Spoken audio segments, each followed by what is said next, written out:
बेटे ने अपनी पत्नी के 3 करोड़ के आलीशान घर का कर्ज मुझ पर थोप दिया और इनकार करने पर मुझ पर ही मुकदमा ठोक दिया।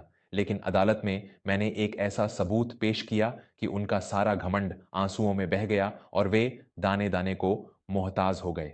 एक पिता का हृदय एक ऐसे गहरे और शांत महासागर की तरह होता है जो अपने बच्चों की हर पीड़ा, हर गलती और हर कटु वचन को अपने भीतर समा लेता है। वह अपनी पूरी उम्र अपनी इच्छाओं की बलि चढ़ाता है ताकि उसकी संतान एक सुखद और सुरक्षित भविष्य पा सके।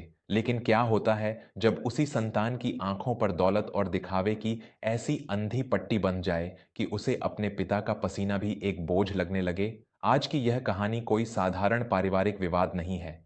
यह एक ऐसे पिता के स्वाभिमान, उसके टूटे हुए विश्वास और उस खामोश न्याय की दास्तान है जिसने लालच के सबसे ऊंचे और घमंडी महल को एक ही झटके में राख के ढेर में बदल दिया। विशंभर नाथ जी शहर के एक बहुत ही आदर्शवादी और सम्मानित व्यक्ति थे। उन्होंने अपना पूरा जीवन रेलवे विभाग में एक ईमानदार अधिकारी के रूप में देश की सेवा करते हुए बिताया था।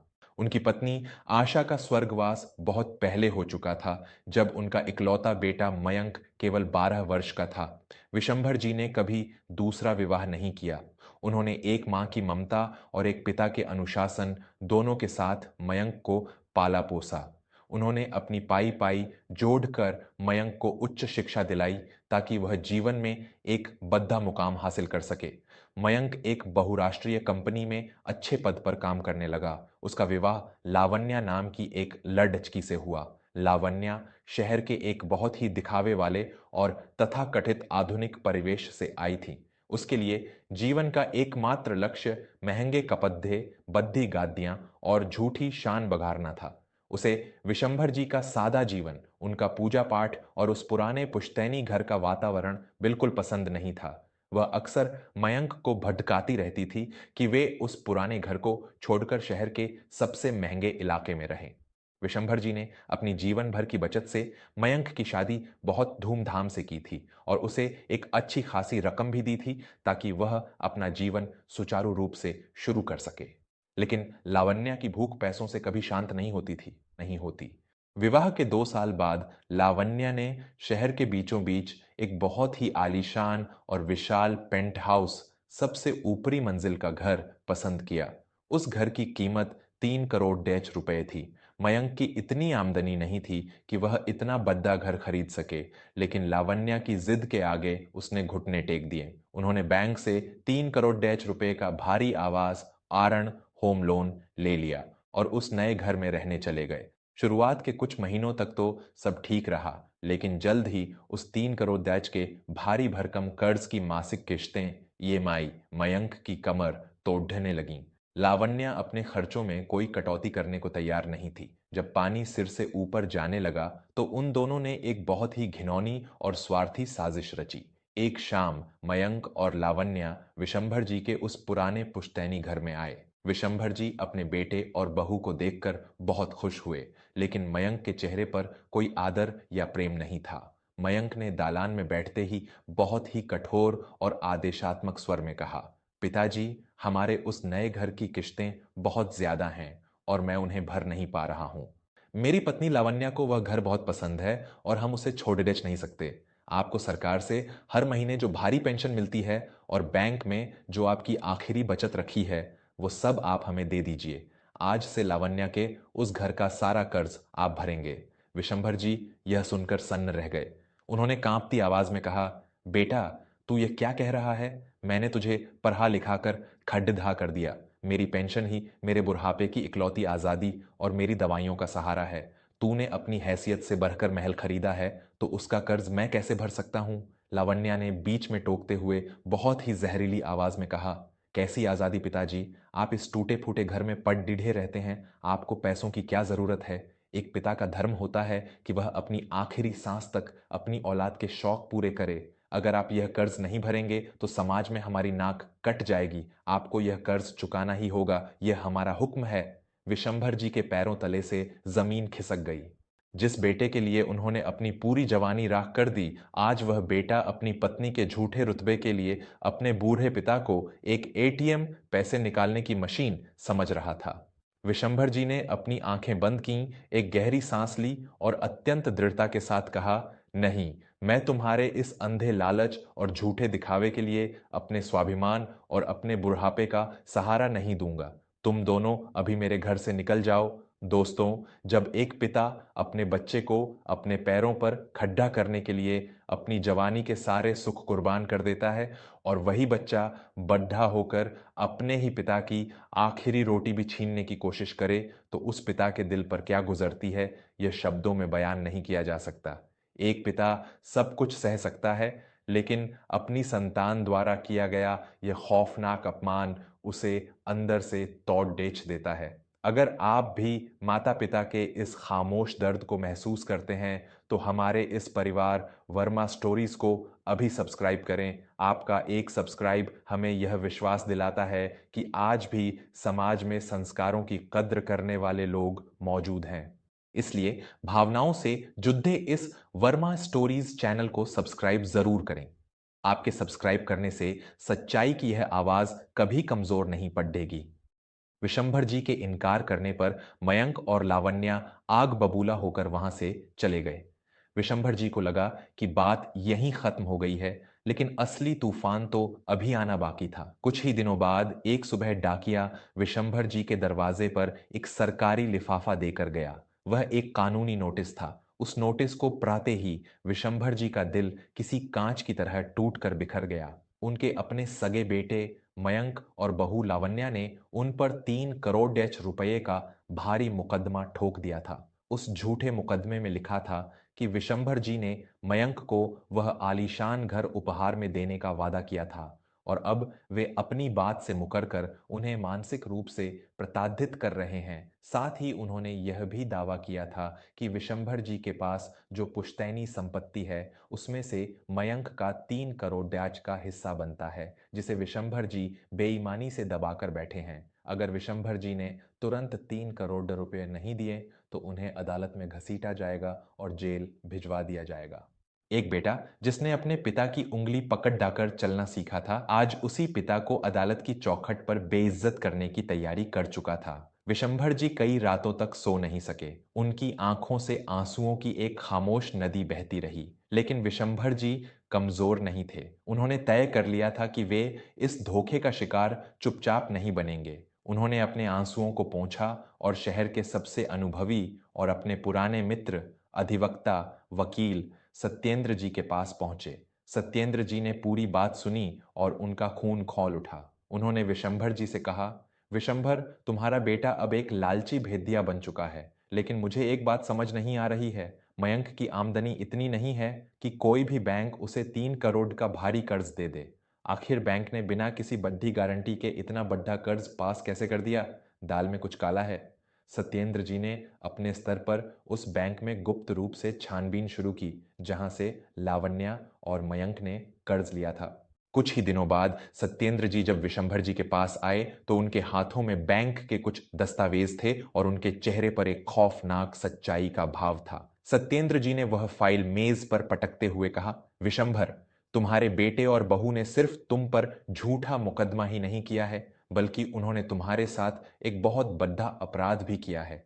बैंक ने उन्हें यह 3 करोड़ DH का कर्ज उनकी शक्ल देखकर नहीं दिया था। लावण्या ने बहुत ही चालाकी से तुम्हारी तिजोरी से तुम्हारे नाम के कुछ खाली चेकों, तुम्हारी पुश्तैनी जमीन के दस्तावेजों और तुम्हारी बैंक की जमा पूंजी, फिक्स्ड डिपॉजिट के कागजात चुरा लिए थे। उन्होंने कर्ज के कागजों पर एक सह आवेदक, को एप्लीकेंट और मुख्य गारंटर के रूप में तुम्हारे जाली हस्ताक्षर किए हैं। कानूनी रूप से उन्होंने धोखाधड़ी करके उस महल का पूरा कर्ज तुम्हारे नाम पर मर दिया है। यह सुनते ही विशंभर जी की रूह कांप उठी। उन्हें याद आया कि कुछ महीने पहले लावण्या एक दिन उनके घर आई थी और बहाने से उनके कमरे में कुछ देर अकेली रही थी। दौलत और शान की भूख ने उनके बेटे को एक अपराधी बना दिया था। जब अपनों के भीतर पनपा हुआ लालच इंसानियत की सारी हदें पार कर देता है, तो एक पिता को भी अपनी ममता का गला घोंट कर न्याय का वो रूप धारण करना पड़ देता है जो बड्ढे बड्ढे अहंकारियों को जमीन पर ला पटकता है। दौलत के नशे में चूर औलाद जब अपने जन्मदाता को मिट्टी समझती है तो नियति उसी मिट्टी से उनका गुरूर दफन कर देती है। अगर विशंभर जी की इस पीढ़ा और उनके साथ हुए इस महापाप ने आपके खून को खौला दिया है और आपको लगता है कि ऐसे घमंडी बच्चों का गुरूर टूटना ही चाहिए, तो वर्मा स्टोरीज से जुड़कर हमारा हौसला बढ़ाएं। चैनल को अभी सब्सक्राइब करें ताकि भावनाओं और संस्कारों की यह आवाज़ हर उस घर तक पहुंच सके जहां बुजुर्गों का अपमान होता है। आपका एक सब्सक्राइब हमारे लिए बहुत बड़ा योगदान है। कृपया वर्मा स्टोरीज चैनल को सब्सक्राइब जरूर करें। मुकदमे की तारीख आ गई। न्यायालय कोर्ट का कमरा खचाखच भरा हुआ था। मयंक और लावण्या पूरे घमंड के साथ अपने महंगे वकील के पीछे खड़ी दिए थे।